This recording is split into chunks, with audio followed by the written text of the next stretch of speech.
எல்லாத்தையும் தூண்டி விடுறது யார் தெரியுமா? நீங்க உள்பட இந்த மீடியாவெல்லாம் தூண்டி விடுறது தெரியுமா? திமுக அரசாங்கம்.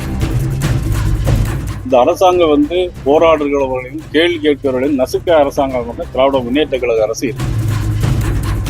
ஆளுங்கட்சி தரப்பா எல்லா மிரட்டல்களும் தொடர்ந்து நடந்து கொண்டே தான் தமிழ்நாடு முழுவதும் எங்கெல்லாம் துப்புரவு பணியாளர் வேலை செய்கிறார்களோ, அதாவது அவர்களை நிரந்தரமாக்கும் என்று அவங்க தேர்தல் அறிக்கையில சொல்லியிருந்தாங்க. திமுகவுடைய தூண்டுதல் தான் இவ்வளவு வேலைகளுமே நடக்கும். எல்லா பின்னணிக்கும் காரணம் முழுக்க திமுக அரசாங்கம் தான் காரணம். அதாவது தேர்தல் அறிக்கையில தமிழ்நாடு முழுவதும் எங்கெல்லாம் துப்புரவு பணியாளர் வேலை செய்கிறார்களோ, அதாவது அவர்களை நிரந்தரமாக்கும் என்று அவங்க தேர்தல் அறிக்கையில சொல்லியிருந்தாங்க. தேர்தல் அறிக்கையை சொல்லியிருந்ததான் துப்புரவு பணியாளர் கேட்டாங்க. அப்புறம் தொடர்ந்து அவங்க சென்னையில வந்து உண்ணாவிரதம் இருந்தாங்க. அப்புறம் அந்த உண்ணாவிரதம் இருந்த இடத்தையும் மாற்றினாங்க. அப்புறம் மதுரையில் போராட்டம் இருக்கும், அதையும் பண்ணாங்க. இந்த அரசாங்கம் வந்து போராடுகிறவர்களையும் கேள்வி கேட்கிறவர்களையும் நசுக்க அரசாங்கம் வந்து திராவிட முன்னேற்ற கழக அரசு இருக்கு. உதாரணத்துக்கு எங்களுடைய சிறுபான்மை அணியினுடைய வேலூர் இப்ராஹிம் அவர் வந்து ஒரு மருத்துவமனையில் போய் கிட்னி டிரான்ஸ்லேஷன் பண்றதுக்கு என்ன முறை வழிமுறைன்னு கேட்டு தான் போயிருக்காரு. வேற எந்த விதமான அவர் முறையில் போராடலை, தனியாக தான் போயிருக்காரு.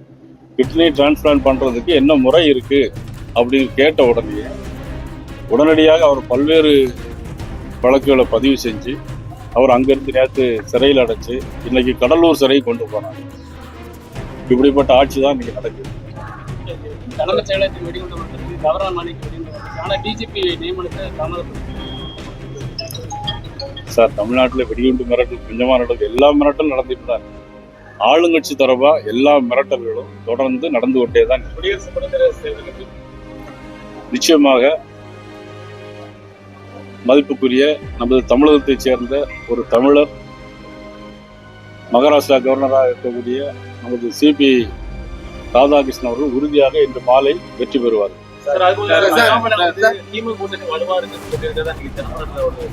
அதை பத்தி எனக்கு தெரியாது. நான் தினமரை இல்ல, எனக்கு அந்த தகவல் இன்னும் வரல.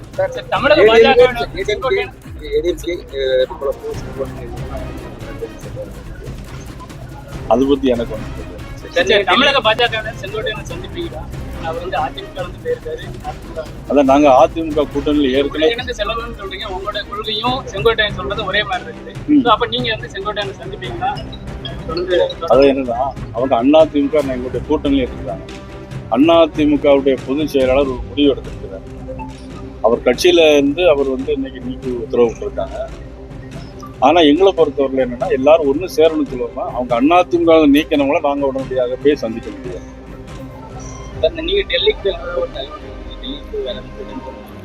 நான் கண்டிப்பா டெல்லிக்கு போறேன் 11ஆம் தேதி. அவர் எங்க இருக்காருன்னு தெரியல, கேட்டு சொல்லுங்க. அதுக்கப்புறம்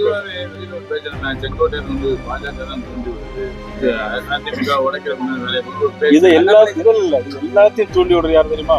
நீங்க உள்பட இந்த மீடியாவெல்லாம் தூண்டி விடுறது தெரியுமா? திமுக அரசாங்கம். திமுகவுடைய தூண்டுதல் தான் இவ்வளவு வேலைகளுமே நடக்கும். எல்லா பின்னணிக்கும் காரணம் முழுக்க திமுக அரசாங்கம் தான் காரணம்.